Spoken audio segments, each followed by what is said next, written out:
Buenas noches. Gracias por acompañarnos hoy a todas las personas que están en esta plataforma de la Escuela Nacional de Artes Visuales. Hoy tenemos una noche muy especial. Estamos celebrando el natalicio del maestro José Vela Zanetti, que nació en el año 1913 y falleció en el 1999. A nombre del Ministerio de Cultura, de la Dirección General de Bellas Artes, de la Dirección de Formación, de Educación y Formación Artística y Especializada, de FAE, y muy en especial a nombre de nuestra escuela, Escuela Nacional de Artes Visuales, en el marco de los 80 años que cumplimos el 19 de agosto, hoy recibimos al maestro Antonio Canela Ruano.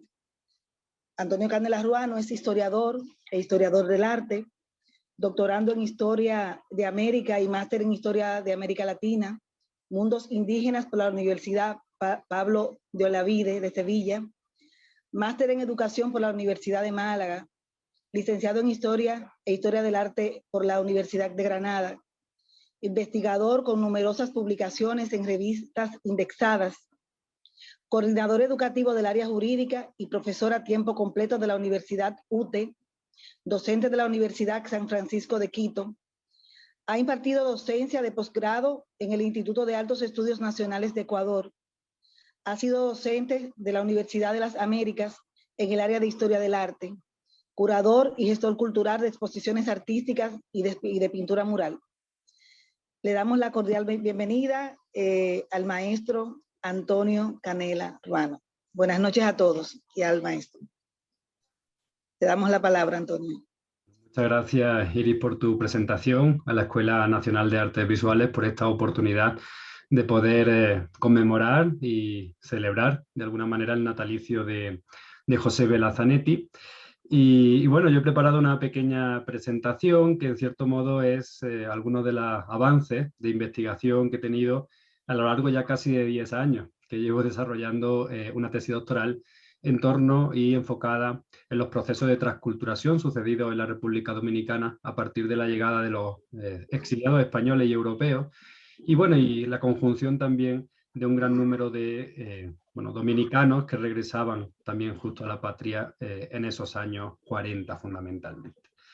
Bueno, aquí tengo como digo, una pequeña presentación. Sobre todo voy a mostrar algunas imágenes, algunas hechas por mí, otras que he logrado pues, encontrar en los archivos y que me ha permitido en cierto modo también pues, tener una imagen más fehaciente, quizás más clara, más documentada de la figura de Vela Zanetti y también de ciertas cronologías que hasta el momento pues, la bibliografía existente pues, variaban, ¿no? Eran en cierto modo algo difusas. Ahora los podemos tener un poquito más fehaciente y más clara.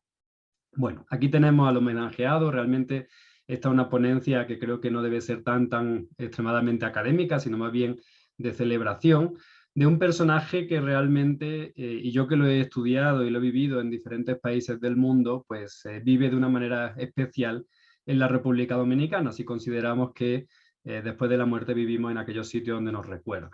Realmente la influencia dominicana ha sido importantísima, no solo por el número y la calidad de los murales conservados, sino evidentemente también en la memoria, en la obra de Caballete, evidentemente también en la labor en aquella Escuela Nacional de Bellas Artes que hoy continúa su legado en la Escuela Nacional de Artes Visuales.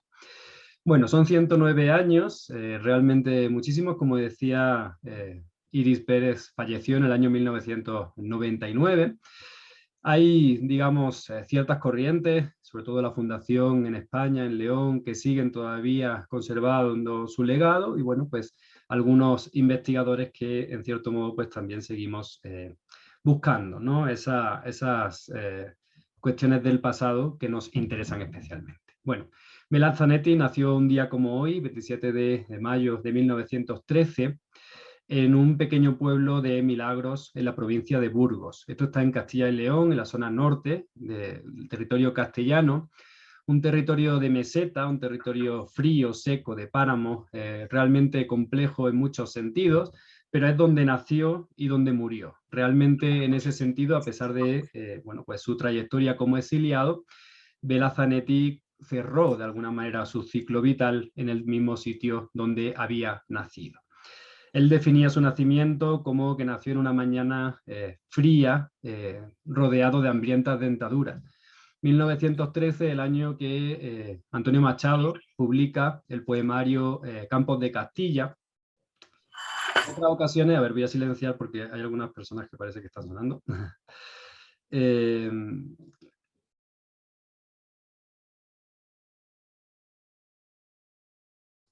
Ok, ya me han silenciado a mí también. Listo, en el año 1913 se publica ese poemario. A mí me gusta, por ejemplo, en el Centro Cultural de España inicié con una canción de Serrat, pero como esto lo vamos a subir luego a YouTube y suele haber problemas con los derechos de autor, vamos a dejarlo ahí. Sin embargo, si tenéis la oportunidad de escuchar el poemario de Antonio Machado por Juan Manuel Serrat, pues yo creo que es un buen homenaje también para recordarlos.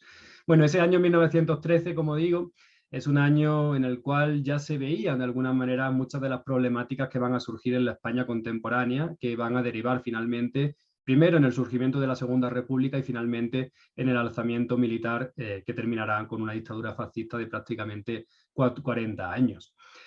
En ese año, como digo, Antonio Machado publicaba ese poemario que luego rescató Bela Zanetti en algunas de sus exposiciones como, en cierto modo, emblema o lema de esa exposición. En ese sentido, es muy importante señalar cómo Bela Zanetti siempre estuvo impregnado de su tierra castellana, incluso, como veis aquí, en su taller de Nueva York. Aquí no he puesto una imagen de Santo Domingo porque en Santo Domingo no encontré nunca una imagen referente a Castilla, a pesar de que seguía pintando en muchas ocasiones pues, a esa tierra. Y aquí, sin embargo, en la cuna del arte, porque ahí es donde realmente tomó contacto con el arte, no solo el arte de aquel momento actual, sino también el arte que la Segunda República pues, había expulsado, ¿no? A partir de la conquista militar. Y ahí tenemos la Catedral de León, ¿no? En cierto modo, además, me gustaría, por favor, si es posible, que cierren los micrófonos al entrar. Ok, muchas gracias. Igual luego dejaremos un espacio para poder conversar. Bueno, Burgos y León realmente son los dos grandes espacios en la cabeza y en la mente y en el alma de Bela Zanetti, ¿no? Y eso también va a ser una de las cuestiones interesantes de cómo va recuperándolo. Él recordaba en algunas memorias ya publicadas en los años 80 como San Isidoro de León, que realmente es la cumbre del románico castellano, y también otros espacios monumentales de esa ciudad fundamentalmente seguían siendo influyentes en su vida, por eso lo he traído a colación. Él, como digo, nace en el 13, tiene realmente un inicio con la pintura muy espontáneo, tenía, digamos, digamos, inquietud desde el inicio, y su padre rápidamente pues, aceptó que él pudiera acceder a cursos de pintura, primero con su profesor del colegio y posteriormente con otro artista más consagrado que ya veremos posteriormente. Tuvo hasta 3 maestros conocidos en esa primera etapa, esa primera juventud, hasta la Guerra Civil Española. El primero, como digo, se apellidaba Morales, ahora mismo no recuerdo el nombre, era su profesor del colegio de plástica, y posteriormente fue Modesto Sánchez Cadenas, que ya lo veremos.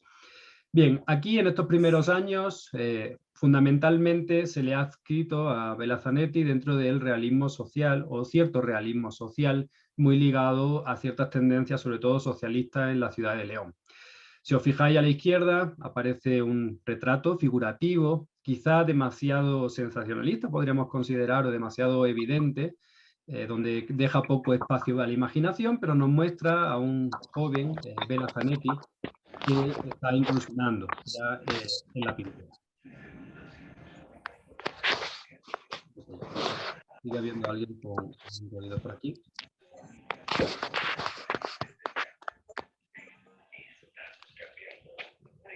Bien, pero os pediría por favor que silenciemos, porque si no me voy a desconcentrar continuamente. No me deja, pero bueno, listo. Bien, y rápidamente lo que fue trascendente en Bela Zanetti. Él siempre tuvo en mente la idea de recuperar para España, en aquel momento, la grandeza del arte mural, y eso lo hizo fundamentalmente también al lado de Manuel Bartolomé Cosío, que era pues un líder y fundador de la Institución Libre de Enseñanza, que fue una institución pedagógica fundamental en la España de principios de siglo, también evidentemente durante la Segunda República, y que va a tener además en la República Dominicana pues una pedagoga excelente como va a ser Guillermina Medrano, que va a continuar con esa institución libre de enseñanza dentro de su pedagogía en el Instituto Escuela, en Santo Domingo, en Ciudad Trujillo en aquel momento. A la derecha vemos esa relación muy temprana con el Partido Socialista. Él era militante desde muy temprano junto a su hermano y su padre, y también los vínculos del círculo que había en León de los socialistas, fundamentalmente los que estaban ligados a la alcaldía, que en aquel momento, en el año 36, digamos, tenía el Partido Socialista. Aquí tenemos unos murales perdidos, destruidos después de la Guerra Civil, o más bien durante la Guerra Civil, en León. Prácticamente lo que se ha publicado siempre es que se perdieron todos esos murales. Realmente no es cierto. Había unos murales en la casa familiar de Bela Zanetti que se han conservado. Hay que ver en qué estado, porque es cierto que hace unos años estaban en planificación hacer un hotel en ese lugar. Era la Plaza Don Gutiérrez, en donde vivía la casa familiar de Bela Zanetti, pero bueno, parece que no ha terminado de cristalizarse. Habrá que ver en qué grado se pueden conservar o se han conservado esos murales. Realmente lo que vemos ahí era un autorretrato y algunos dibujos infantiles, porque en estas épocas también participó con las colonias escolares, que era parte de la institución libre de enseñanza y también parte de pues ese esfuerzo pedagógico que hizo la Segunda República Española, extraordinario. Realmente es el periodo más corto de la historia donde más escuelas públicas se han construido, y hay otros elementos importantes como puede ser la barraca de Federico García Lorca, que llevó el teatro a las zonas rurales y a las zonas más alejadas también de los centros culturales en esa España todavía de inicio o del primer tercio del siglo XX. Bueno, aquí tenemos una imagen de la primera exposición colectiva donde participó Bela Zanetti en el año 1931, y justo está junto a Modesto Sánchez Cadenas, que era un artista bastante avanzado, de vanguardia, que por sus ideas también fue fusilado durante la Guerra Civil Española. Tanto Modesto Sánchez Cadenas como el padre de Bela Zanetti coincidieron prácticamente en la fecha de su fusilamiento, ¿no? En ese sentido hay ciertas analogías también. Bela Zanetti en esta primera exposición solo hace un pequeño aporte con obras, pero rápidamente va a tener una exposición individual también en León. Realmente León va a ser su cuna a nivel artístico en estos primeros años formativos. Todo esto, evidentemente, hay que señalar que Zanetti pues no estaba formado como artista al llegar a la República Dominicana. Realmente tenía una formación muy básica, muy inicial, pero evidentemente sí tuvo esos inicios y también esos contactos con el arte del Renacimiento, fundamentalmente. Y eso lo va a lograr poco después, y precisamente por estas exposiciones individuales y colectivas, a través de una beca de la Diputación de León.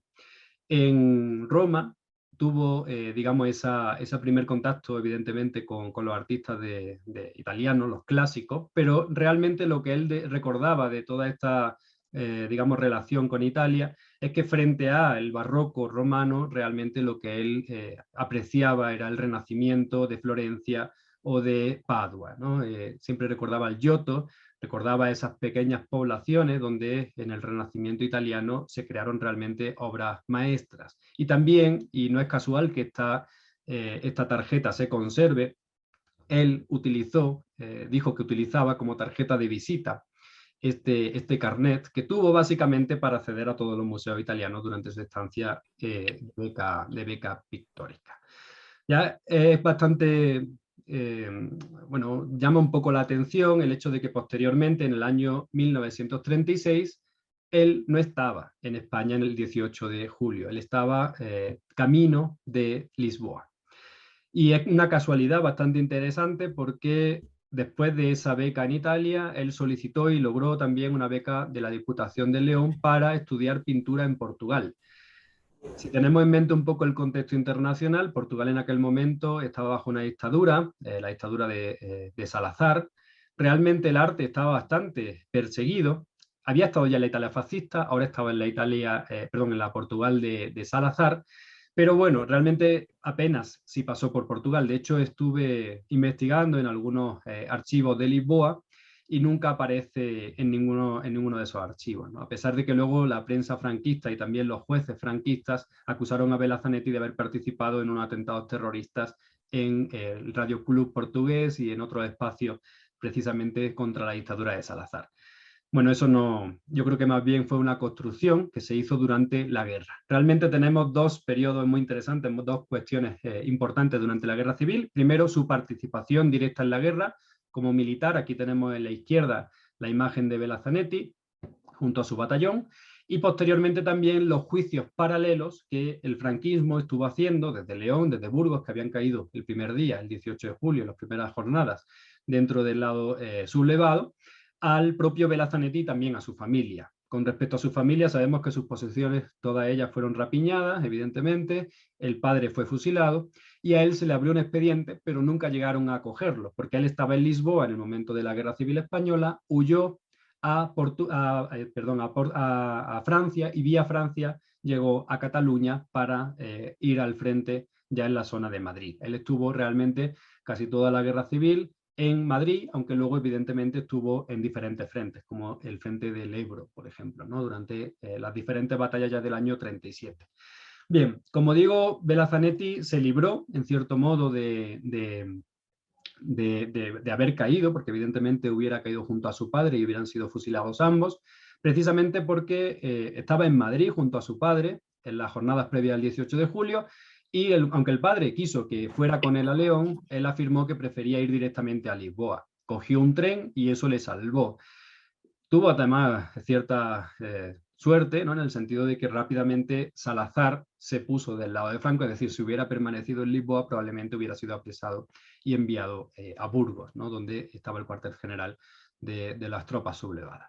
Bueno, vamos a hablar muy rápidamente porque evidentemente no es el foco, pero creo que también es interesante señalar todas estas cuestiones porque es parte también de la historia de Bela Zanetti. Aquí está en el frente, como veis, en el año 37, muy probablemente en la zona del Ebro. Él participó en una de las batallas más cruentas de esa guerra, pero sobrevivió, ¿no? Él es verdad que durante la guerra estaba encargado de la cuestión de cultura, de hecho heredó ese puesto de María Zambrano, que la recordaréis por ser una de las grandes filósofas malagueñas españolas y mundiales.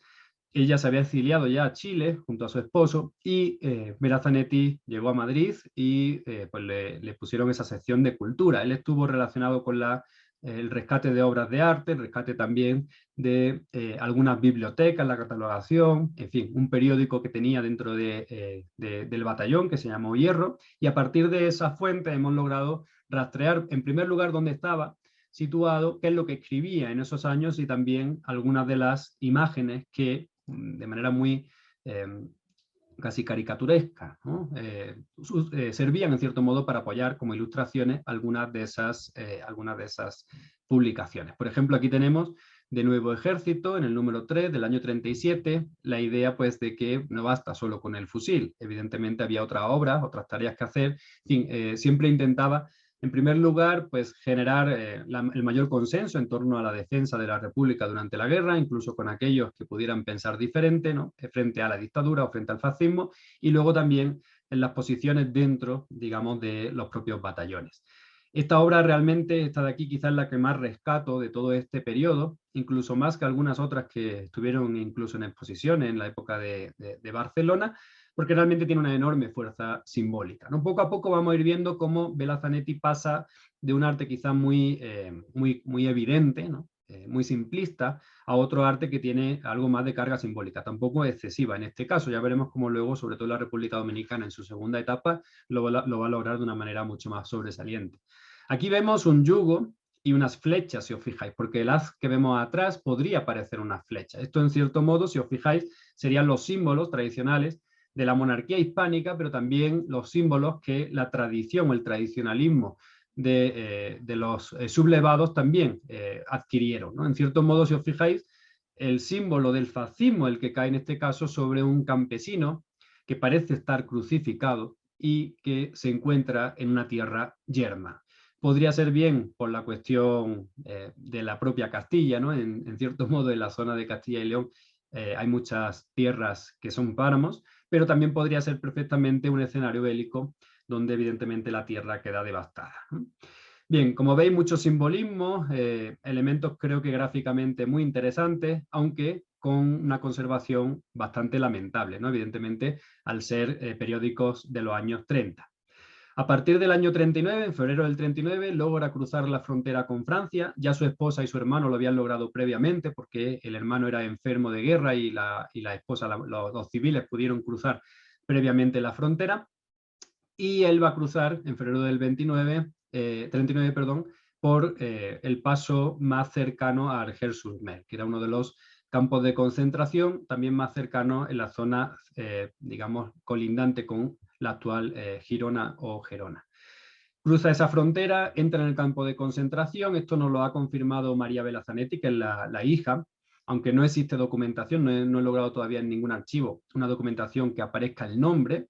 Es cierto que había un enorme descontrol en esa fecha y pasaban cientos y miles de exiliados, con lo cual a veces es difícil que se pueda encontrar documentación al respecto, pero bueno, yo creo que ya más o menos tenemos claro que estuvo en Argel-sur-Mer, sabemos que estuvo en París, porque hay sello en su pasaporte del Consulado de París, donde en primer momento le habían dado un visado para ir a México.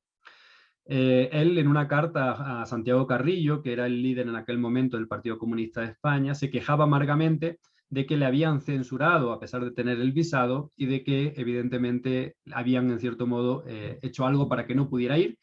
Y además, otra de las cuestiones, le acusaban de haber sustraído cierta cantidad monetaria, ya tengo algunas fuentes al respecto, pero bueno, si hubiera tenido esa cantidad monetaria, muy probablemente hubiera podido ir a México con la visa que ya tenía, digamos, disponible. A partir de ese momento no sabemos muy bien la fecha, sí sabemos que en febrero cruza la frontera, sabemos que en noviembre ya está en la República Dominicana, no sabemos cuándo salió del campo de concentración ni cómo, pero de París marcha a Burdeos. En algunas de sus memorias lo que dijo es que él prefería estar en un puerto de mar con la idea de que en algún momento poder embarcarse hacia donde fuese, ¿no? Él ya era muy consciente, según sus memorias, del avance nazi, de que la Segunda Guerra Mundial era inminente y de que tenía que salir, ¿no? De alguna manera de Francia, porque iba a correr la misma suerte que se había corrido en España. La cuestión es que en Burdeos conoce al cónsul de apellido Gimbernat, Narciso Félix Gimbernat, y sí logra un préstamo. Entonces, evidentemente, la cuestión económica fue clave para lograr ir a la República Dominicana y ahí comenzó su exilio. ¿De acuerdo? Primero llegó él y posteriormente en el buque Flandres llegó tanto su esposa y como el hermano, que llegaría ya en el año 41, es decir, muy posteriormente, y además perduró poco tiempo en la República Dominicana. Bueno, yo he separado, y algunos otros investigadores también lo han hecho así, dos etapas del exilio dominicano o de la etapa dominicana a nivel pictórico. Es cierto que podríamos considerar que a partir del año 57, una vez que marcha y se establece en México, podríamos romper de alguna manera esa segunda etapa dominicana, pero yo veo una cierta correlación entre la obra de los años 50 y también la obra del año 61, que fundamentalmente es la obra de la Altagracia, aunque podríamos considerar incluso una tercera etapa. Todavía estoy un poco considerando esas posibilidades, pero más allá de esa evidencia, yo creo que hay una ruptura muy clara, que no se puede negar, entre la primera etapa y la segunda etapa, ¿no? En ese sentido es absolutamente evidente. Bueno, vamos a ir viendo algunas de las obras, ¿de acuerdo? Evidentemente no podemos verlas todas, ni tampoco es, digamos, el objetivo. Hay muchas otras publicaciones que tengo también y que podríamos ver, y si en algún momento alguien está interesado en alguna de ellas, pues también podríamos trabajarlo individualmente o conversarlo.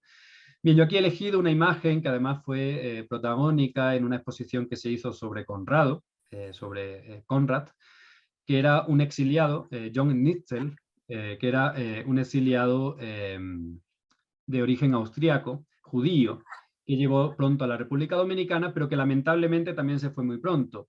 Os aseguro que en los archivos lo mejor documentado que está de todo este periodo, años 40 y 50, es precisamente entre el año 39 y 42, 43 aproximadamente, que Conrado se fue. Él era médico de profesión, pero tenía una cámara pues bastante interesante y con ella pues se ganó la vida realmente en la República Dominicana porque no hablaba castellano, pero hizo innumerables fotos, ¿no? Algunas de ellas, como digo, se expusieron en el Centro Cultural de España en esa exposición sobre Conrado.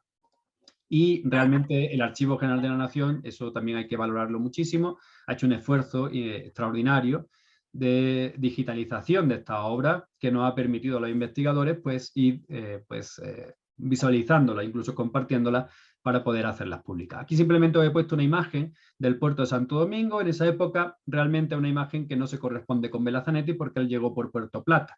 Pero bueno, se ve realmente la expectación, esa ida al puerto y evidentemente también la llegada masiva hasta unos 3.000, según la investigación de Natalia González, que llegaron a la República Dominicana. Es verdad que muy pocos de esos 3.000 se establecieron definitivamente y a partir del año 45 muchos de ellos fueron a otras repúblicas o a otros países, pero el año 39, 40, 41 sí fue realmente intenso en ese sentido. Bueno, aquí tenemos una imagen también del Fondo Conrado, os voy a poner algunas, sobre todo de estos primeros años, que muestra ya a Sacha o Snitza Goldberg, que había llegado ya a Santo Domingo, a la ciudad de Trujillo en aquel momento, no siendo estricto a nivel histórico. Además llegó embarazada, allí nacieron sus dos hijas primogénitas, en este caso Consuelo y Carmen.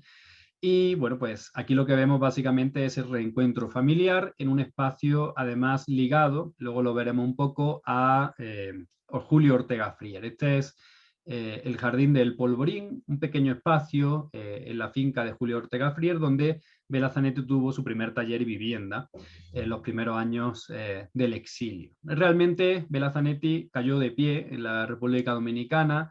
Era un hombre con una gran capacidad también de persuasión, de una gran oratoria, fuerza también en su alocución, y rápidamente conquistó tanto a Julio Ortega Frier como posteriormente a José Antonio Caro, que evidentemente fueron los dos grandes estandartes, ¿no?, de Vela Zanetti en esos primeros años fundamentalmente, pero durante toda la vida. De hecho, con la familia de Julio Caro tuvieron, de José Antonio Caro tuvieron una relación que llega hasta nuestros días con los descendientes. No con estas dos niñas, Consuelo y Carmen, sino con los hijos del segundo matrimonio, que son María y José. Bueno, algunas otras imágenes que son importantes a nivel de la cuestión de la transculturación en aquella época. Aquí tenemos a los diferentes españoles y también está Bonilla Atiles, que era dominicano, recibiendo a Julio a Salinas. ¿De acuerdo? Salinas realmente es uno de los grandes poetas de esa época y visitó la República Dominicana. Aquí tenemos a la izquierda a Granel, en fin, a estos personajes, a la derecha a Vela Zanetti con su pipa. Y bueno, no solo llegó Salinas a la República Dominicana, también llegó, por ejemplo, Bretón y André Bretón, junto a, evidentemente, Eugenio Fernández Granel y algunos otros artistas, pues iniciaron el surrealismo, el movimiento surrealista en la República Dominicana, etcétera, etcétera. De todo esto, a mí lo que me parece interesante es como más allá de que lleguen o no, pues elementos más o menos estancos traídos de Europa, como puede ser el cubismo por Julio Colson, ¿no?, o el propio surrealismo y demás, esas, digamos, tendencias realmente tienen un desarrollo muy particular y muy diferente en la República Dominicana. Es decir, existe un camino de ida y vuelta, tanto de los estilos artísticos como evidentemente también de estos artistas, que llegan, transforman, pero también son transformados, ¿no? Y quizá eso es lo más interesante de este momento y de ese, digamos, fusión o transculturación que se generó en la República Dominicana. Bien, aquí he seleccionado de manera cronológica algunas exposiciones, no todas, evidentemente, ni todas las bienales, y alguna obra mural de estas etapas dominicanas. He puesto desde el año 39 porque la primera exposición la hizo apenas llegado a la República Dominicana y he dejado hasta el año 81 porque en ese año se hizo la última exposición antológica que se celebró en Santo Domingo, también promovida de alguna manera por coleccionistas privados y por la propia familia de José Antonio Caro. El último, el cierre, en cierto modo, que hubo en la República Dominicana y realmente, los hijos así lo recuerdan también, fue una cuestión que, bueno, pues al padre le llenó de orgullo, evidentemente. Es cierto que en el año 60 ya regresa a España, de manera además un poco problemática, con conflictos con Félix Gordón Ordaz, que era el presidente de la República en el exilio, con muchos problemas y dilemas morales, porque estaba regresando a una dictadura como la franquista, pero por otro lado también estaba regresando a su tierra, ¿no? En el año 63 es premiado, tiene diferentes exposiciones en Madrid, pero yo considero que realmente él nunca llegó a encajar de nuevo en España, ¿no? La República Dominicana, sin embargo, tenía otro tipo de relación, tanto con la población como con, evidentemente, la intelectualidad y la cultura, que hizo que yo creo que ese año 81 fuera un elemento clave en su propia trayectoria, ¿no? Como un cierre en su etapa dominicana. Bien, aquí está la exposición Estampas Españolas. La prensa de la época pues señala cómo prácticamente todas estas obras se vendieron. Muchas de ellas estaban constituidas en el campo de concentración y la estancia en Francia. Por ejemplo, esta obra que vemos acá, a la izquierda, que además se representa de alguna manera también en un periódico de la época durante la Guerra Civil. Y bueno, lo demás, como veis, son campesinos, familias castellanas, que de alguna manera se trasladan a la República Dominicana. Hay diferentes catálogos. Lo que sucede es que también hay una variabilidad en cuanto a la nomenclatura de las obras y hay veces que hay cierta confusión con respecto a qué obra se refiere, ¿no? Pero, bueno, están todas con su nombre y muchas de ellas también fotografiadas por diferentes fotógrafos de la época y también por el propio Conrado. Algunas de estas obras luego fueron a Puerto Rico, luego fueron presentadas de nuevo en la República Dominicana, evidentemente buscando un sustento, ¿no? Sobre todo en esos primeros años, con tanta dificultad a nivel de su propia subsistencia y de su propia, digamos, mantenimiento en el país. Por lo menos hasta que llegó a ser profesor de la Escuela Nacional de Bellas Artes, donde ya tuvo un ingreso más o menos estable, aunque no fuera muy cuantioso. Aquí tenemos la inauguración de la Galería Nacional, no digamos el Palacio de Bellas Artes, sino la galería que hubo previamente y que se inauguró precisamente con una exposición de autorretrato en la cual participó Yabela Zanetti en el año 43. Aquí es muy evidente su autorretrato, las diferentes obras, algunas de ellas probablemente también relacionadas con esos primeros meses o años en el exilio. Y aquí ya empieza a mostrarse de alguna manera la fortaleza muscular de la geometría, ¿no? y la volumetría que tenía la obra de Zanetti. Si os fijáis, la obra del centro, a pesar de ser una obra de un formato no muy extenso, sí ya nos señala, ya nos promueve de alguna manera hacia la idea de los murales. De hecho, desde las estampas españolas, que eran generalmente sobre papel y con materiales muy pobres, ya estaba generando estudios para obra mural, ¿no? Siempre tuvo en la cabeza ese desarrollo, ¿no? Esa posibilidad de, bueno, pues en primer lugar, salvar o rescatar el muralismo para España, pero posteriormente lo terminó haciendo para la República Dominicana. En esta exposición, además, también expuso Granel, obras surrealistas, que generó en la prensa ya cierta discusión, lo cual fue muy interesante para, en cierto modo, también la generación de un juicio dentro de la población dominicana que acudía además masivamente a la Galería Nacional de Bellas Artes. Hay un pedido muy interesante de Díaz Niese, en el cual señala que es necesario, primero, la ampliación de la galería con una segunda planta, porque era necesario, porque había una exigencia de los artistas para exponer, y luego también que era necesario reformar en los primeros años, creo que era en el año 45, arreglar la calle y volver a pintar la acera, porque tantas personas iban fundamentalmente en las inauguraciones que estaba destruida, ¿no? Bueno, eso puede parecer una cuestión anecdótica, pero realmente nos habla de una población que estaba volcada con la visualización y con la experiencia estética que estaba recibiendo en esos años en la galería, ¿no? Fundamentalmente, que era el primer gran espacio expositivo. Luego, evidentemente, vendrán otros, tanto galerías privadas como públicas, y fundamentalmente el Palacio de Bellas Artes.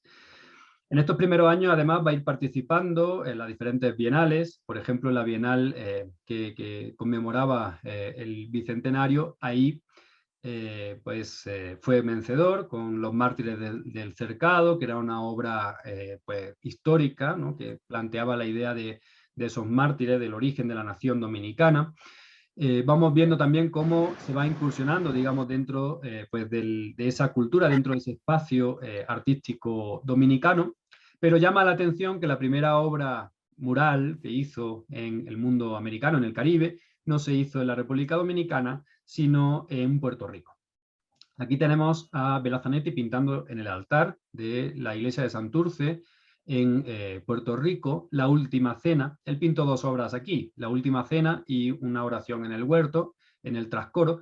Lo que se ha conservado, o en la contrafachada, lo que se ha conservado es solo esa obra, que además tiene poco valor, consideramos, a nivel estético, porque es muy teatral, pero la obra del altar se terminó destruyendo.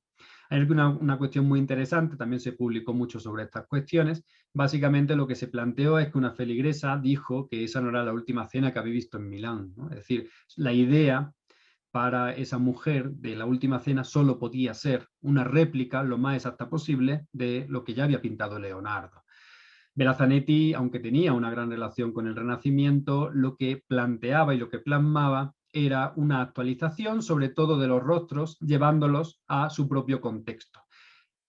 Yo podría considerar, o estoy considerando en esta investigación, que hay una problemática, ¿no?, con esta obra, precisamente ligada a que Belazanetti se desplazó expresamente para pintarla, no conoció realmente el contexto más allá de cierta élite cultural, como podía hacer pues, el propio Benítez, que era el rector de la universidad. No tuvo realmente un contacto con el entorno social en donde estaba pintando, y eso, pues, de alguna manera desvinculó su obra de la propia realidad donde estaba inserto, ¿no? Esto suele pasar muchas veces. Ahora recientemente ha pasado aquí en Quito, pues también por la batalla de Pichincha se ha celebrado, digamos, el tema de la independencia, y un artista español ha llegado y ha pintado un sombrero de Pikachu en una mujer indígena, ¿no? Entonces, evidentemente, ha creado un gran conflicto también con respecto a si es una burla o no, y evidentemente la descontextualización que ha tenido este artista, ¿no?, a la hora de expresar, en este caso, el arte. Es probable que termine siendo eliminado en algún momento, ¿no?, como fue eliminado La Última Cena de Puerto Rico. Solo conservamos esta imagen. Estaba en el Archivo General de la Nación, perdón, en el archivo de la Fundación Belazanetti, sin ningún tipo de referencia, pero por la edad de Belazanetti y por el hecho de que es una última cena y no hay ninguna en la República Dominicana, evidentemente hemos considerado, ¿no?, probada, que es una imagen de esa obra. Bien, aquí ya vamos a la República Dominicana. He elegido imágenes históricas, ¿de acuerdo? Entre otras cosas porque esta obra de los años 40, y lo hemos hablado con Simona Capelli, que además ha analizado algunas de estas obras a nivel químico, se hizo con una caseína artesanal que hacía en su casa. Además, hemos tenido también unas entrevistas con Marcial Frías, que fue su ayudante durante estos primeros años 40. La hacía de manera muy artesanal, podemos considerar.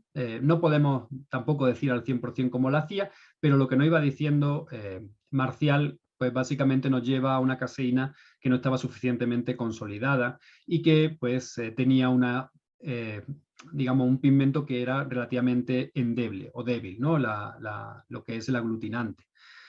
Porque si os fijáis, y esto creo que es muy importante, estas obras sí tienen ya esa volumetría. Cuando nosotros las vemos actualmente, después de a veces 2, 3, 4, 5 restauraciones, lo que vemos fundamentalmente también son repintes, con diferentes calidades, ¿de acuerdo? No voy a entrar tampoco aquí a una crítica específicamente de los restauradores a lo largo de todos estos años, pero sí me parece importante señalar eso, porque podría parecer que esta primera etapa dominicana, que estos primeros años 40, pues su obra no tiene la fuerza o la volumetría que luego va a adquirir en los años 50. La tuvo, quizás no tan geometrizante como luego, pero evidentemente el paso del tiempo y el problema del pigmento y su consolidación con el aglutinante ha hecho que en muchas ocasiones pues, se vaya lavando este pigmento. Pero bueno, aquí tenemos estas imágenes que sí nos atestiguan de alguna manera esos volúmenes, que yo creo que sí son muy importantes señalarlos. De hecho, a la izquierda, como veis, tenemos parte de lo que es el Consejo Administrativo, que, como digo, ha sido varias veces restaurado, y a la derecha la creación de la Real Audiencia también en el Palacio de Justicia, que también vemos, ¿no?, en cierto modo, en el propio proceso, además con los andamios, lo cual es un documento realmente interesante. En este caso, el Fondo Conrado nos ofrece la primera obra, la primera fotografía, y el archivo de la Fundación Belazanetti conserva la segunda. Realmente no sé quién fue el que hizo esta fotografía. Evidentemente no fue Conrado, porque en el año 45 ya no estaba en la República Dominicana. Bien, luego tenemos otra de las grandes triunfos a nivel pictórico en las bienales de Belazanetti, que fue El Diablo Cojuelo. Por eso está en los fondos del Museo de Arte Moderno de Santo Domingo. En el año 48 ganó la Bienal. Y además también aquí nos habla de un Bela Zanetti absolutamente inserto en la cultura dominicana. En muchas ocasiones se ha dicho que La luz del Caribe no llegó a entrar en su obra. Yo dudo de eso. De hecho, cuando lo comparamos, la primera etapa en España, por ejemplo, formativa, con lo que va adquiriendo en esta segunda etapa y en esta primera y segunda etapa dominicana, contrasta, yo creo, con incluso lo que luego va a pintar en los años 60 y 70 en España. Es cierto que en los últimos años de su vida, algunos dicen, no sé si qué tan cierto sea, que es porque tenía problemas visuales con cataratas, hizo una gran explosión de color en esos últimos años fundamentalmente. No creo que sea el Bela Zanetti tampoco más representativo, pero es cierto que en los años 60, por ejemplo, vuelve a pintar en grises fundamentalmente, ¿no? Y esa es la primera exposición que hizo en el 63 en la Sala Goya y que fue premiada con el premio Eugenio d'Ors. Bueno, aquí vemos cómo estaba inserto en el contexto, en la realidad, en la cultura, y también la representación de mulatos y de mulatas, que fue muy importante durante todos estos años, ¿no? Desde los años 30, 40 en adelante, y que Bela Zanetti también formó parte, ¿no? En cierto modo, de esa visibilidad del elemento a veces oculto, ¿no? Por la dictadura trujillista, que era el elemento de la negritud o lo negro. Bien, hay muchísimas obras en estos años, ¿no? Yo voy a elegir solo alguna de la formación de la ciudadanía dominicana, que está en el Politécnico Loyola de San Cristóbal, antiguo Instituto Agrícola. He seleccionado esta parte como podría haber seleccionado otras partes también. Hay una, de hecho, con una gran fuerza expresiva, lo que pasa es que no quería poner demasiadas imágenes, donde se ve a los esclavos, ¿no? La esclavitud negra, además de una manera bastante, yo creo que discursiva, ¿no? Porque nos lo muestra muy fuerte, ¿no? Todos juntos, frente a, pues en este caso un español, que solo puede, en cierto modo, controlarlo a través de las armas de fuego, ¿no? Y aquí tenemos el inicio, ¿no? De esta formación de la ciudadanía dominicana, aunque hay un periodo intermedio aquí donde se representa también a los taínos. Pues si os fijáis, vemos el encuentro, un encuentro relativamente amigable, hay que entender también el contexto de la dictadura, y en cierto modo el inicio, digamos, de ese proceso colonial en el caso de la República Dominicana. Esta obra culminaba con un Trujillo victorioso, como algunas otras, de los años 40. En cierto modo podríamos considerar que esos años 40 son de inserción de Bela Zanetti dentro del contexto dominicano. Hay un elemento kitsch que yo creo que es bastante evidente, ese es un concepto creado por Clement Greenberg, que lo que plantea es, en cierto modo, una relación sentimental, sobre todo en las dictaduras, del arte con el dictador, ¿no? Es decir, el dictador de alguna manera busca utilizar el arte para crear una conexión sentimental con el pueblo, y que de alguna manera también se puede crear los sistemas liberales y democráticos, pero de una manera quizás menos evidente, ¿no? Aquí el Trujillo a caballo, por ejemplo, del Palacio, ¿cómo se llama? Perdón. A ver, la imagen que teníamos anteriormente, ya se me ha ido a la cabeza.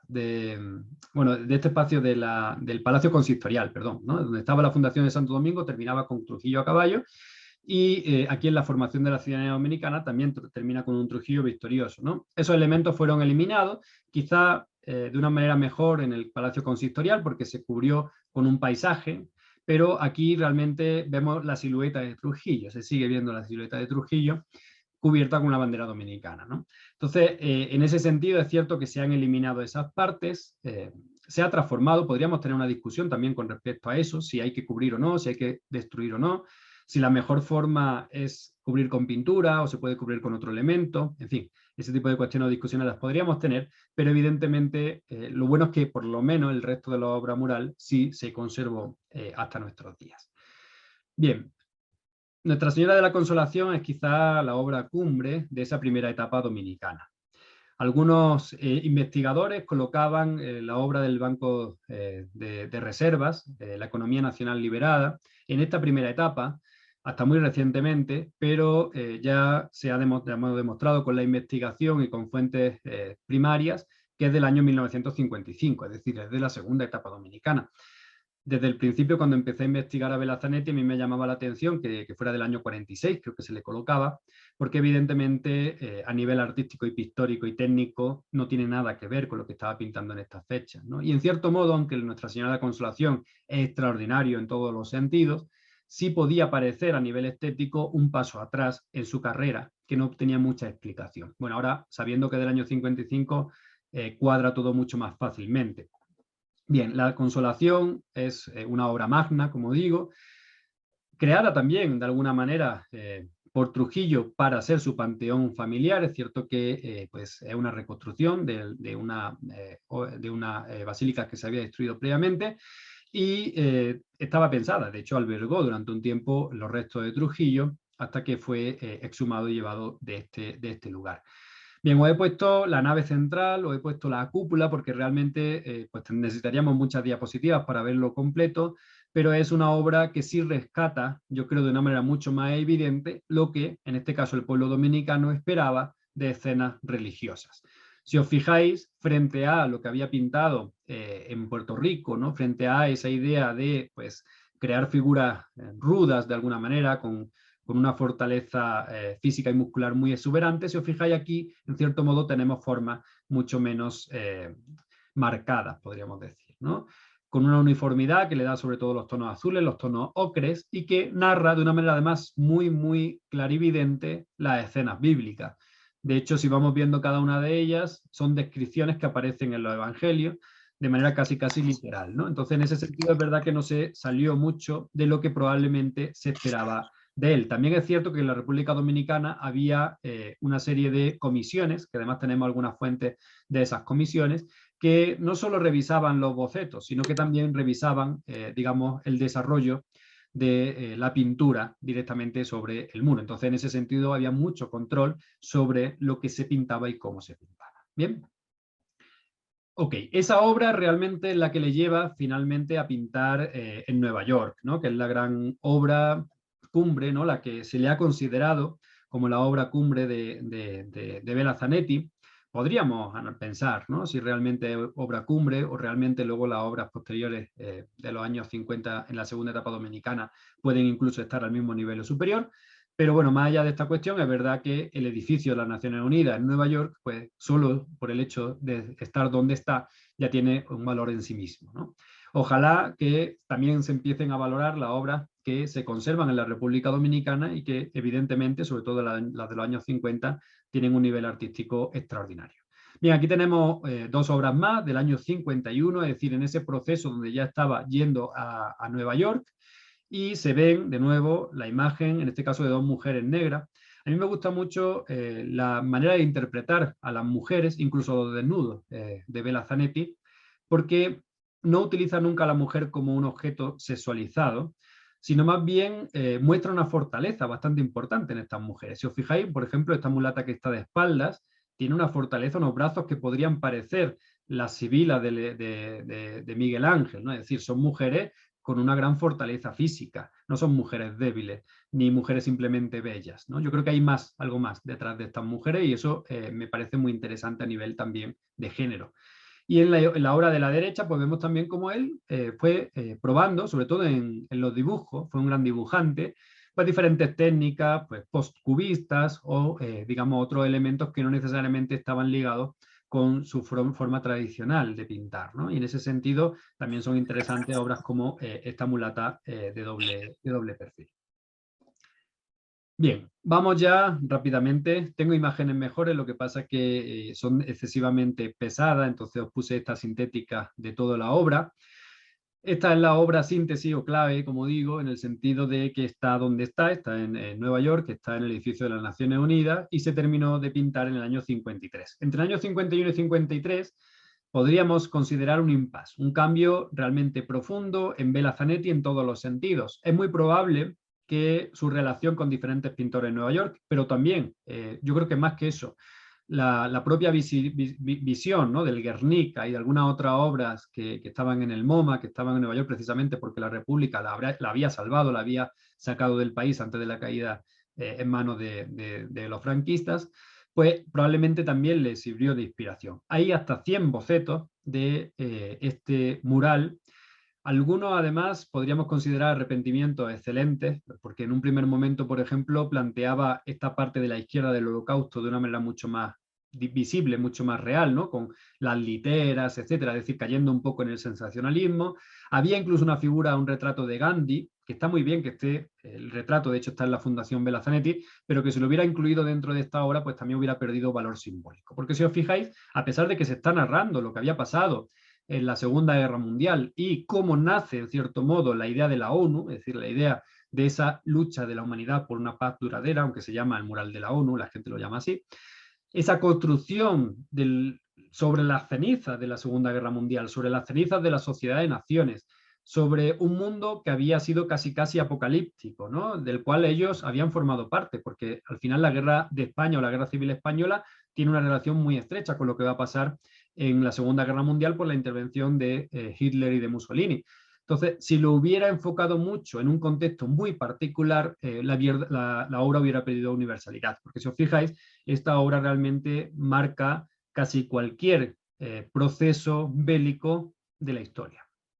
Desde la guerra en sí, con todas las problemáticas que conlleva, la búsqueda de libertad, una idea de esperanza, la construcción, en este caso, del edificio, ¿no?, de las Naciones Unidas, del esquema macro para evitar una nueva problemática, y luego por este lado, si os fijáis, en cierto modo también alguna idea de la justicia, una familia campesina, sembrando para el futuro, etc., ¿no? Es decir, es un mural muy narrativo, muy claro, que se encuentra precisamente en esa zona, una zona relativamente problemática para fotografiarla porque es un pasillo realmente que conecta diferentes estancias de las Naciones Unidas en Nueva York.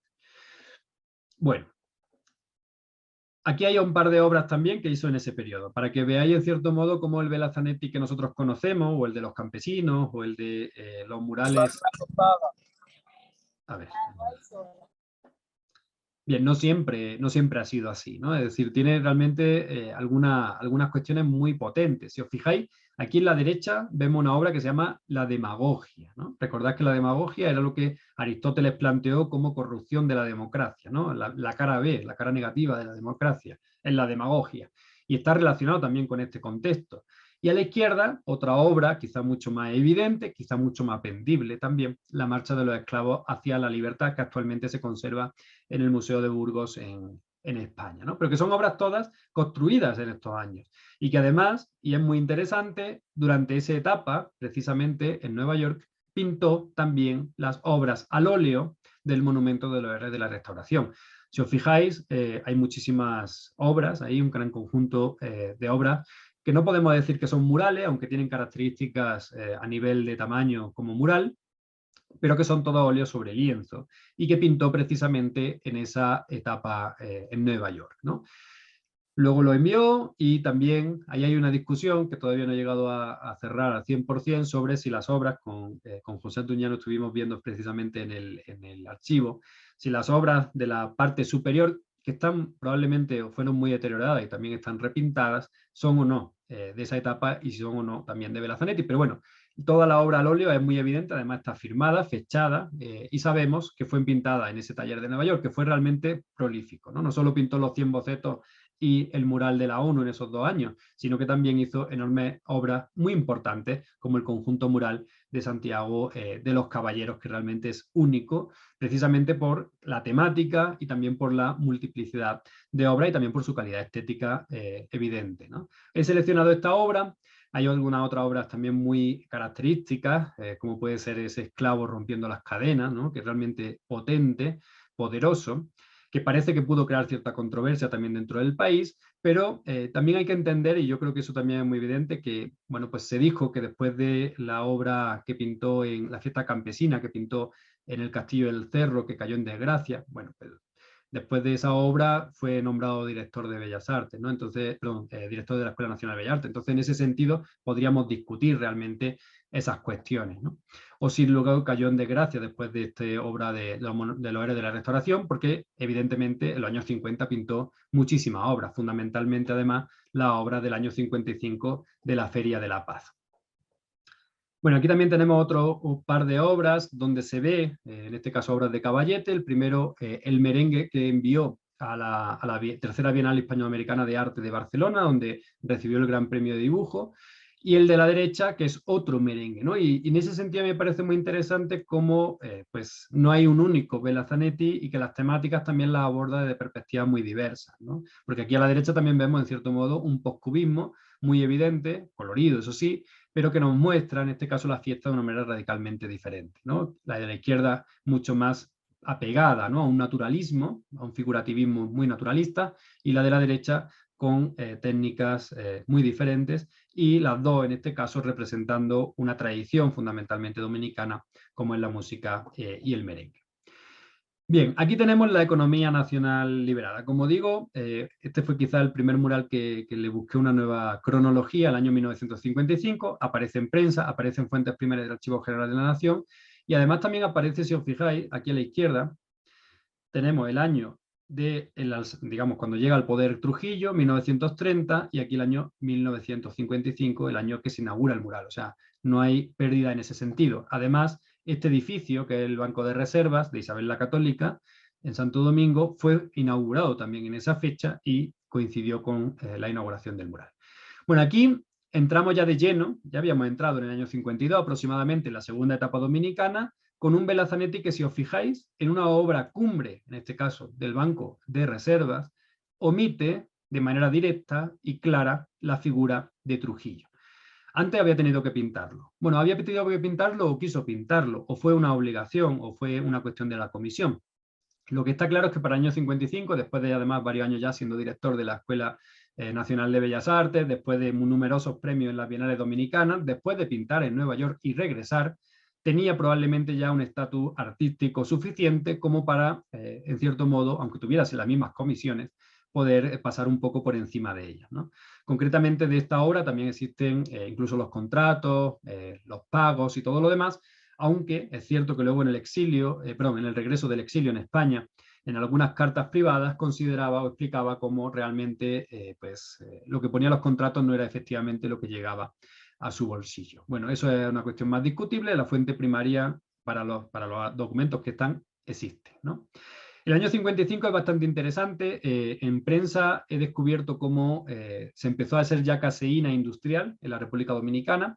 Lo encontré casualmente buscando otra información en el periódico La Nación, en el año 55, y también, antes justo de la Feria de la Paz, fue expresamente a Puerto Rico a comprar pintura. Esto podría explicar por qué las obras, a partir de los 50, además que son más recientes y tienen menos años, como es obvio, o quizás fueron mejor conservadas porque estaban mejor preparados los muros, también, pero estos aglutinantes funcionaron de manera mucho más eficiente, ¿no? Porque la caseína bien hecha realmente es bastante duradera, ¿no? Hubiera sido más duradero, claro, un fresco tradicional, ¿no?, a la manera que hacían los italianos, pero claro, la climatología y también la preparación del muro hizo que no pintara ningún fresco, ¿no? El único fresco que yo en mi investigación he conocido es uno que hizo Jaime Colson, y que lo hizo expresamente en un mural o en un muro móvil, ¿no? O sea, ni siquiera sobre una pared. Entonces, en ese sentido, creo que la posibilidad de hacer murales al fresco en la República Dominicana era prácticamente imposible, aunque algunas fuentes o bibliografías sí hablan a veces también de pintura al fresco. Bueno, esta obra, como digo, se conserva de manera bastante aceptable. Es cierto que hemos visualizado algunos elementos probablemente de restos de hongo o restos de algún tipo de insecto, muy probablemente porque no se ven tampoco pérdidas de pigmento por filtraciones o algún otro tipo de problema. Además, está bien resguardado en el Banco de Reservas, pero es quizá de las mejores conservadas, ¿no?, de las que están en la República Dominicana. Y sobre todo, lo que más me llama la atención es eso, ¿no? Aquí se está celebrando esa idea de la economía nacional liberada, se está comprando el discurso trujillista de que realmente a través de ese tratado Trujillo-Hull se liberó definitivamente la economía, pero se está celebrando como una cuestión, como veis, compartida entre un personaje central que podríamos considerar que es mulato o por lo menos racialmente impreciso, y otro tipo de personajes que incluyen obreros, arquitectos, ingenieros, zafreros, ¿no?, de la caña de azúcar, una maestra, ¿no?, casi siempre además representada con una mujer, que también en cierto modo reivindica ese origen, ¿no?, de la educación en la mujer en la República Dominicana, y campesinos, ¿no? Entonces, en ese sentido, si os fijáis, es un triunfo compartido, no es un triunfo individual de Trujillo, que sí aparece a través de la moneda y unas 7 estrellas que aparecían alrededor de esa moneda. Esas estrellas sí fueron eliminadas, bueno, pero de una manera que prácticamente no distorsiona o no rompe la armonía de un mural que por otro lado es extraordinario. En esta obra y en alguna otra de la Feria de la Paz participó Milán Lora, que era en aquel momento alumno de la escuela y discípulo y ayudante de Velazanetti, y con él hemos descubierto también que la pintura cambió, porque él dijo que en el banco de reservas la pintura, cuando abrían las latas, recordaba, olían diferente, ¿no? No sabemos si utilizó la pintura de Puerto Rico, si utilizó esa caseína de más calidad ya industrial hecha en Santo Domingo, pero evidentemente era una pintura diferente y yo creo que es bastante obvio también a nivel de conservación. Bueno, como digo, esta probablemente puede ser la obra cumbre. Del Banco Central no consigo los permisos para tener las imágenes, aunque bueno, tengo algunas imágenes de baja calidad y por ello no puedo mostrar la del Banco Central. Pero bueno, la del Banco Central también es una de las grandes obras de esta segunda etapa dominicana. Ojalá logre los permisos para poder publicarla en mi tesis. Mientras tanto, no podemos mostrarla, aunque todos podéis ir, los que vivís en la República Dominicana, al Banco Central a admirarla porque realmente es extraordinaria. O algunas otras, ¿no? En el año 55 también pintó las obras del Palacio de Bellas Artes, que también son extraordinarias. Realmente, claro, hay tantas obras que podríamos mostrar que yo he seleccionado solo algunas y a veces con criterios totalmente arbitrarios. Por ejemplo, mostrar esta sí me parece interesante, ya del 60, y me parece interesante porque es privada, ¿no? Es de la familia Caro, está en su residencia familiar y por tanto no es tan asequible para el público en general, ¿no? Y si os fijáis, para el año 60 estaba todavía pintando, en este caso, una escena familiar, si os fijáis, una escena popular, podríamos decir incluso que esto entra dentro de la categoría de lo pintoresco, pudiera parecer un mercado, y lo hace con, bueno, pues un post-cubismo, ¿no? Evidentemente muy post, ¿no? Con muchos elementos también coloristas, etcétera, pero evidentemente a nivel de organización espacial sí podríamos considerarlo dentro de esas tendencias.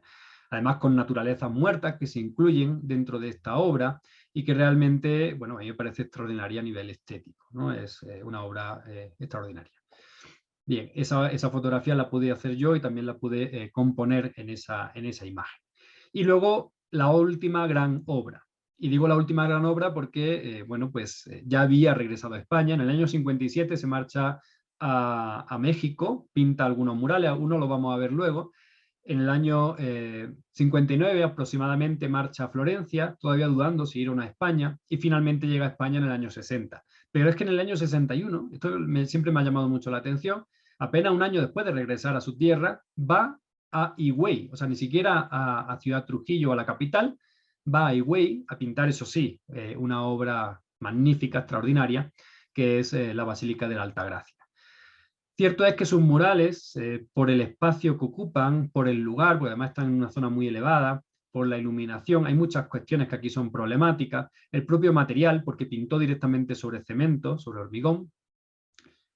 Es un poco compleja esta obra, ¿no? En ese sentido, incluso de fotografiar, tuve que subir a la zona elevada de la basílica para poder fotografiarla y aún así muchas fotos están con una perspectiva un poco forzada, pero aquí se ve el Milagro de la Altagracia, pintado por Belazanetti, ahora mismo no recuerdo si es el lado norte o sur, y en el otro lado del transepto hay otra representación en tonos fríos, ¿no? Eso quizá es una cuestión que llama bastante la atención, esa digamos, bicefalia, ¿no? Una parte digamos, fría, otra parte más cálida. Y eso sí, la recuperación de nuevo otra vez de la tradición y de la cultura dominicana, en este caso a través de la leyenda del Milagro de la Altagracia, en un momento donde además ya había regresado a su patria, ¿no? Que es quizás lo que más me llama la atención. De hecho, él sale de la República Dominicana poco antes del tiranicidio, ¿no? Del asesinato de Trujillo. Y bueno, en cierto modo, por suerte, ¿no? Porque como sabemos, algunos de sus allegados, pues sí fueron perseguidos en ese primer momento, ¿no? A pesar de que, bueno, aunque tuvieron cierta relación evidentemente con el trujillismo, no es que eran, digamos, parte de esa élite política. Bueno, además de esas fechas, claro, hay muchas cartas que quizás es una de las fuentes primarias más interesantes porque, bueno, se expresan absolutamente con libertad, ¿no? Y lo que se dice a veces en los periódicos o en las entrevistas, pues está mucho más tamizado. Bien, esa es, digamos, la última gran obra en la República Dominicana, pero realmente el círculo dominicano solo se cierra en el año 1981. Es cierto que él fue en varias ocasiones a la República Dominicana, aunque los Caro, por ejemplo, sí dicen que ellos iban mucho más a visitarlo a España, a Milagros, cuando ya estaba en esa casona. Y aquí lo que vemos es la inauguración de esa exposición antológica que se hizo en el año 81, fundamentalmente con obras de coleccionistas privados y también, bueno, con obras que estaban en esferas públicas también en la República Dominicana. Hay un catálogo muy razonado, evidentemente, de esa exposición, y también conservamos algunas fotos de esta editora hoy que, bueno, nos dan muestra también fehaciente, ¿no?, del acto en sí. Bueno, como epílogo quiero mostrar algunas otras obras que no están en la República Dominicana, como esta de los misioneros de Ciudad de México. Y esta, además, le doy mucho valor porque es del año 58. Yo fui a México, la busqué, estuve en la puerta del edificio, pero en aquel momento estaba abandonado el edificio, nunca pude entrar, ni pude verla, ni pude fotografiarla. Pero bueno, casualmente, como en Facebook está este grupo de Bella Zanetti, esta página de Bella Zanetti, me contactó un chico que trabajaba en un hotel y que habían comprado recién ese edificio y que tenían esta obra concretamente, ¿no? Además, fue muy interesante porque incluso colaboré con él, estuvimos haciendo como una pequeña cartela, ¿no?, con la información específica de esta obra, etcétera, ¿no? Fue muy interesante, y además, sobre todo, la alegría de saber que no solo existe, sino que además está bien conservada, lo cual es realmente un milagro, porque ese edificio fue un edificio que ha pasado por muchas manos y que finalmente, como digo, ha caído en manos de un hotel, ¿no?, y podría haber sido perfectamente destruido en todo este tiempo, ¿no?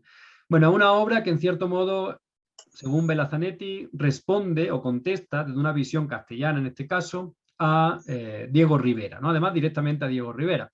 Él hizo numerosas obras en esos años, en esos pocos años que estuvo en México, también en Acapulco, en algunas otras ciudades de México, aunque bueno, nunca realmente pudo competir, ¿no?, con el gran espacio del muralismo. Es evidente, además, como no solo ya a nivel de muralista, sino a nivel artístico en general, México era un territorio muy fecundo, ¿no?, y también muy nacionalista. Bueno, él hace esta obra, como digo, contestataria en cierto modo a Rivera. Probablemente las dos tienen parte de razón y parte también de falsedad, pero bueno, era en cierto modo una respuesta a pues que también hay otros elementos dentro de la colonización o dentro de, digamos, el elemento de la evangelización. Bueno, yo aquí no hago ningún juicio de valor, simplemente creo que a nivel estético es extraordinario y creo que además es interesante, ¿no?, por lo menos generar ese debate o esa confrontación también con dos posiciones en cierta manera maniqueas, ¿no?, tanto la de Rivera con respecto a los españoles o colonizadores, como evidentemente también, en este caso, la de Bella Zanetti, ¿no? Aunque de alguna manera, y yo creo que eso también es interesante, esta síntesis que plantea Bella Zanetti está más ligada a la propia idea de la raza cósmica de Vasconcelos, ¿no?, o esa idea de la transculturación a partir también de la conquista, más allá, evidentemente, de las masacres de la propia conquista en sí y de la beligerancia, sobre todo de esos primeros años de conquista, ¿no? Y luego, bueno, toda la servidumbre, la esclavitud y demás, ¿no?, que esos elementos yo creo que también siempre hay que señalarlos. Bien, y finalmente también os pongo una de las obras cumbre de El regreso a España, la fundación de Castilla, con Fernán González y demás, que viene un poco a cerrar toda esta cuestión, ¿no?, que estábamos viendo desde antes. Si os fijáis, en cierto modo va ganando también en grandeza expresiva, en acumulación de personajes, en este caso además ya ligado a una tradición que conocía en profundidad. De hecho era un gran erudito desde su juventud, no solo su biblioteca personal familiar, sino que hemos visto, o yo he descubierto en diferentes archivos, pues sus carnets de bibliotecas de cada una de las bibliotecas de cada una ciudad donde vivía, ¿no?, en Florencia, en Santo Domingo también, tengo el carnet de su biblioteca y como evidentemente tenía esa relación con los libros muy estrecha. En su última etapa también hay imágenes de una biblioteca exuberante, ¿no? Y él evidentemente se trataba y lo hacía de una manera absolutamente bueno, ligada, ¿no?, a la historicidad y siempre con su visión, ¿no? Bien, y os pongo también esta obra porque había alguna imagen por ahí con mala calidad. Esta imagen tiene bastante calidad. Es una obra que está en la Oficina Internacional del Trabajo en Ginebra. Es un regalo, yo diría del pueblo dominicano, evidentemente lo regalaba entre comillas Trujillo a la OIT en el año 1959 y se denomina el trabajo en el trópico. Bueno, la otra obra que hay, básicamente el personaje de espalda. Esta se ve un poquito más.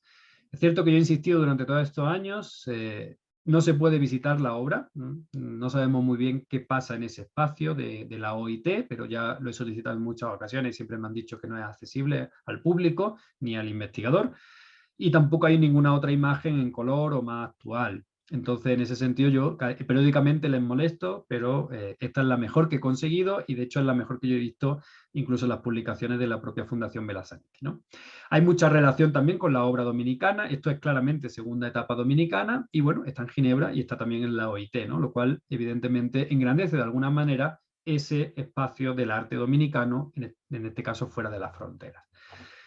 Bien, y aquí para cerrar ya, de una manera más o menos como homenaje, ¿no? Pues a un Belazanetti ya maduro, un Belazanetti ya en la etapa final de su vida, un poco antes, ¿no? De esa etapa final, realmente aquí estaba pintando la cúpula de la Diputación de Burgos, que muestra al Cid campeador, pues toda la leyenda y el mito del Cid durante la denominada Reconquista o conquista de los reinos cristianos sobre los musulmanes. Es un personaje muy interesante porque luchó en ambos bandos y demás.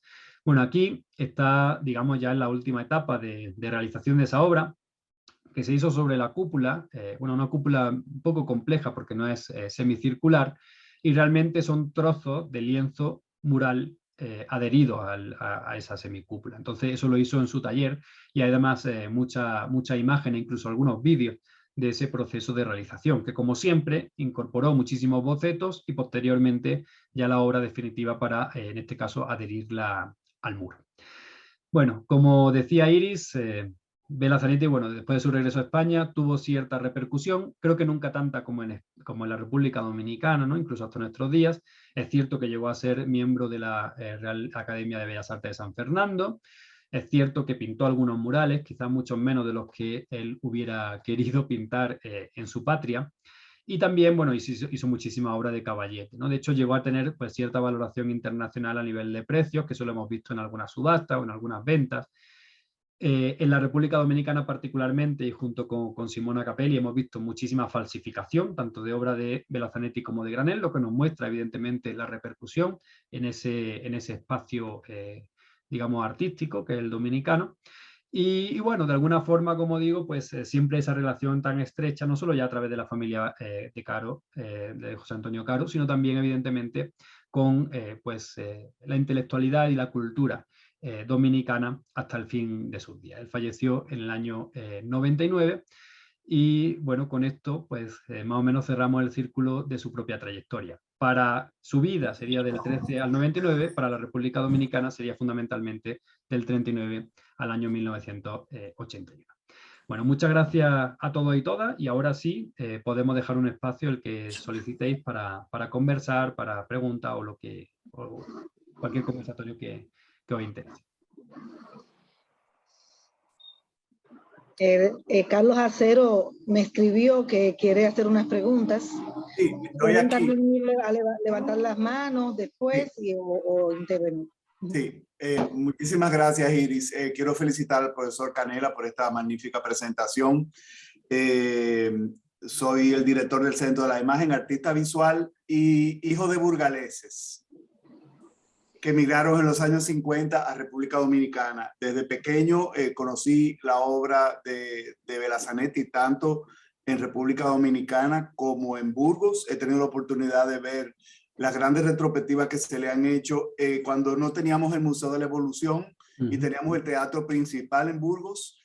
Y conozco gran parte de los murales, sobre todo el del Arco Santa María, que usted no lo mencionó, que para mí es uno de los más importantes. Porque está en un punto súper turístico, justo al lado de la catedral, y es un artista, por supuesto, muy valorado dentro de la comunidad de Castilla-León, como usted lo sabe mejor que yo.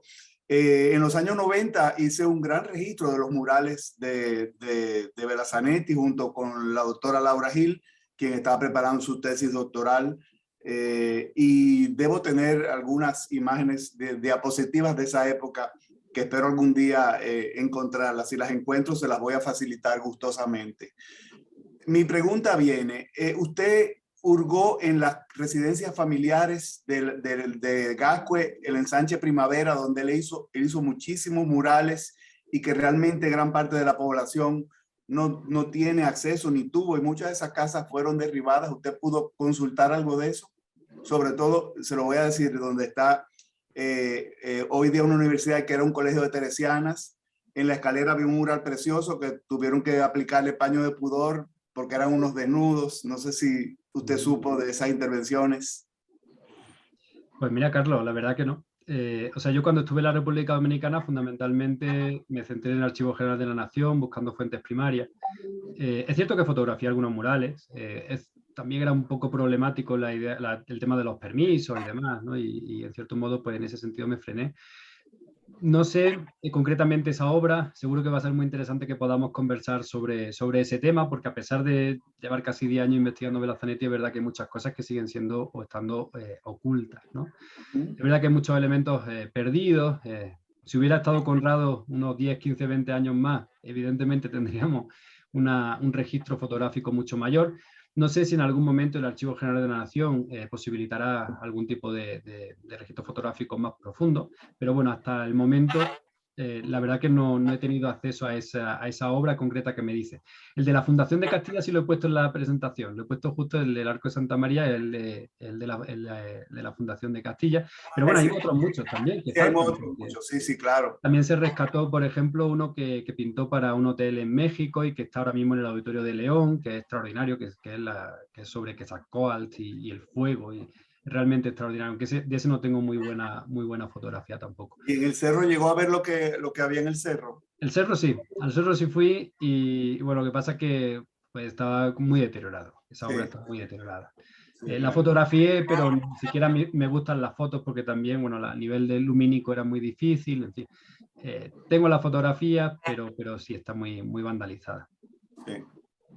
Qué bueno. Bueno, pues si encuentro las imágenes, pues ya me pondré en contacto con Iris para facilitárselas, porque por lo menos hice un importante registro en ese momento, junto con Laura Gil, en diapositivas. O sea, habría que ver en qué estado se encuentra.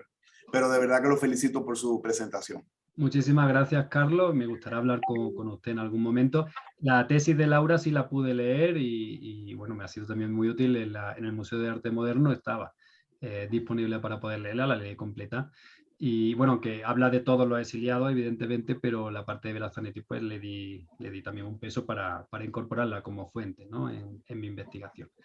Así que qué bueno que conocerte. No te conocía y qué bueno conocerte. Igualmente, un abrazo. Bueno, si tienen otra pregunta o también otro comentario, vamos a aprovechar ahora al profesor Antonio Canela Ruano, que desde Quito está aquí con nosotros hoy.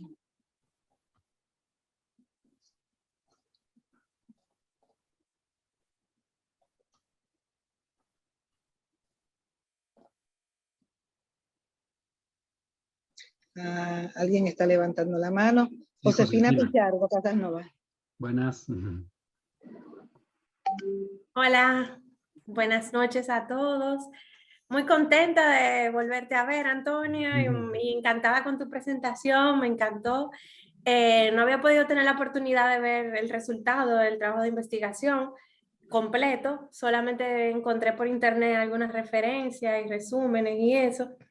Quería contarte que el mural de la Basílica de Higüey que presentaste, que subimos junto al campanario, que fue una experiencia muy interesante, actualmente fue puesta en valor la Basílica y se iluminaron, están bastante iluminados. Lo único que tienen como que un horario, así que ya no estoy trabajando allá, pero los visité recientemente porque en mi trabajo de maestría incluí los murales dentro del proceso de investigación y lo pude visitar y se ve muchísimo mejor. Eso, y también me gustaría ver si poderte enviar algunas imágenes, como decía Carlos Acero, algunos murales, obras de colecciones privadas.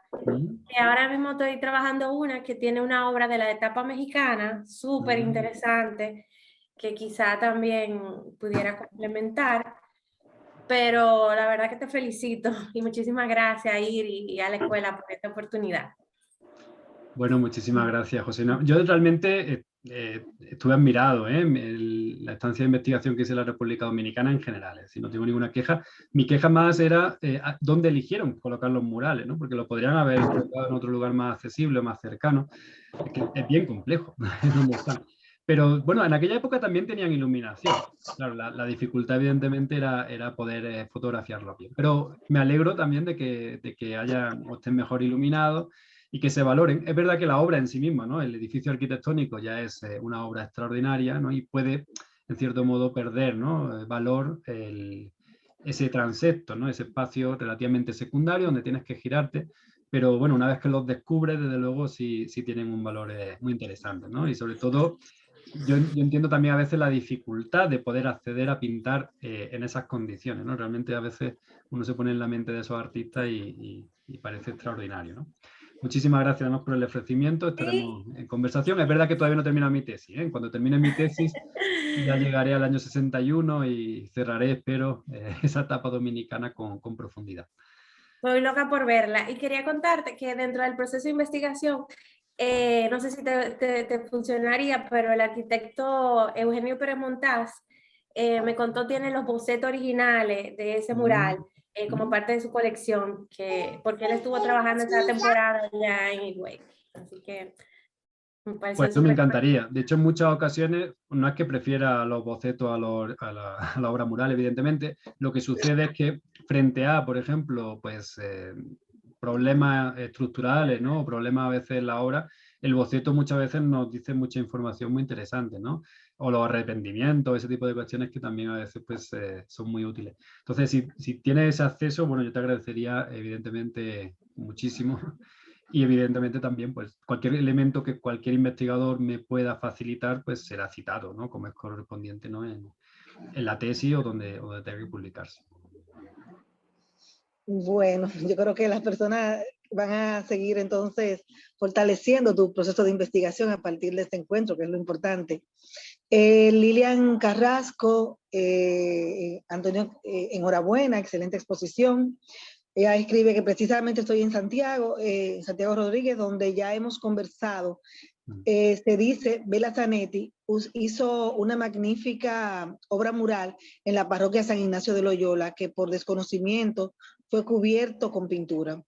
Muy contenta de que siga con la investigación y avanzando con la investigación. Entonces, el profesor Manuel Toribio, mis más sinceras felicitaciones, Antonio. Tu manejo del contexto y la amplitud de datos suministrados nos da una visión más clara sobre lo que ya se ha conocido del artista.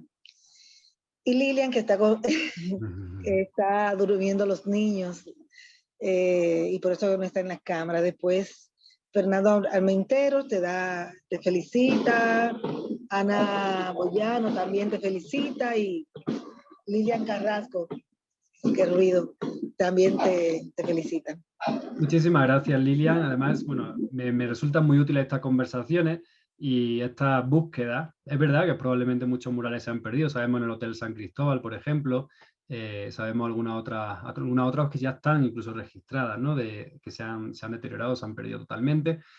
Y bueno, ojalá en algún momento podamos ya definir de manera clara, ¿no? Y con fuentes estas obras, porque bueno, evidentemente es parte también del acervo, más allá de que se hayan podido perder o destruir, ¿no? En el tiempo.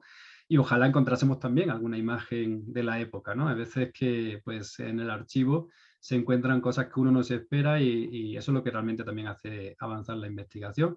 Muchas gracias también a Manuel Toribio.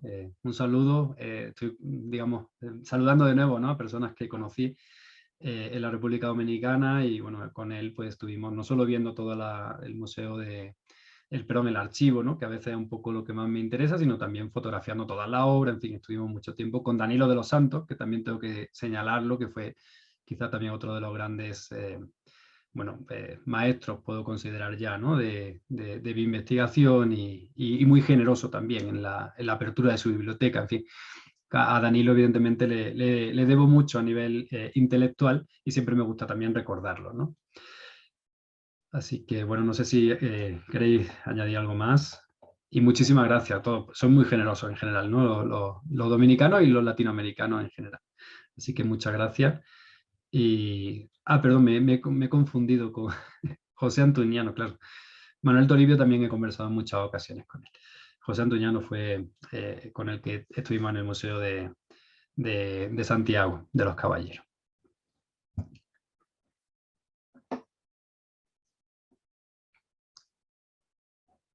Tienes el micrófono cerrado, Iris. Y que estaban con unos fuegos artificiales aquí. Enhorabuena también a la escuela, bueno, a la Escuela Nacional de Artes Visuales y a la querida Iris Pérez, que está realizando una labor extraordinaria desde la academia. Bueno, enhorabuena por tus avances investigativos y gran legado de tan magno artista. Daniel Jiménez, que es alumno de la escuela, también muy buena exposición.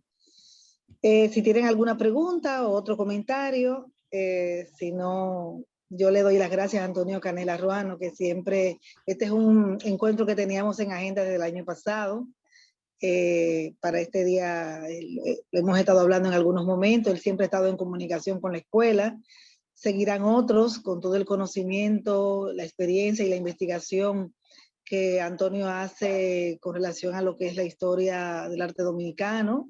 Esperamos poderlos tener presencial muy pronto y que pueda venir y que desde la escuela podamos transmitir los conocimientos que él tiene. Pienso que sería muy importante. Entonces, a nombre del Ministerio de Cultura, la Dirección General de Bellas Artes, la Dirección de Educación e Información Artística Especializada y nuestra maravillosa y hermosa escuela, que hace en el 19 de agosto vamos a tener 80 años en esta labor constante. Este evento, aparte de celebrar los 109 años de natalicio del maestro José Vela Zanetti, es parte de los eventos que estamos realizando dedicados a los 80 años de la Escuela Nacional de Artes Visuales, como lo que vamos a estar haciendo durante este año. Así que gracias, Antonio. Si quieres decir algunas palabras de despedida. Hasta pronto, porque sé que vamos a seguir trabajando en equipo. Bueno, muchísimas gracias, Iris, por posibilitar este encuentro. Gracias, evidentemente, a la escuela, a Bellas Artes, a todas las instituciones que no conozco a veces todos los nombres, pero sobre todo a la Escuela Nacional de Artes Visuales como heredera de esa Escuela Nacional de Bellas Artes, ¿no? Bueno, yo soy deudor de la República Dominicana, evidentemente. Toda mi investigación pues se debe también a la generosidad del pueblo dominicano y de los artistas dominicanos. Entonces, ojalá que sí pueda regresar pronto, ojalá que pueda regresar con la tesis ya terminada, incluso para, evidentemente, su publicación, porque mi idea es que, bueno, pues ese esfuerzo intelectual no quede solo ahí, sino que evidentemente sea un producto para la sociedad dominicana. A nivel histórico, de ese periodo de los años 40 y 50 hasta los 60, digamos, aproximadamente, pero también con cuestiones más actuales del arte contemporáneo y también del arte de las mujeres, algunos temas de género que también me parece interesante, que tenemos que profundizar en el contexto caribeño y dominicano. Así que muchísimas gracias por la oportunidad y bueno, espero, si no la próxima vez, próximamente sí poder veros presencialmente y ojalá que sea ya con la tesis terminada. Muchísimas gracias y gracias por estar esta noche con nosotros. Hasta el próximo encuentro. Un saludo. Okay.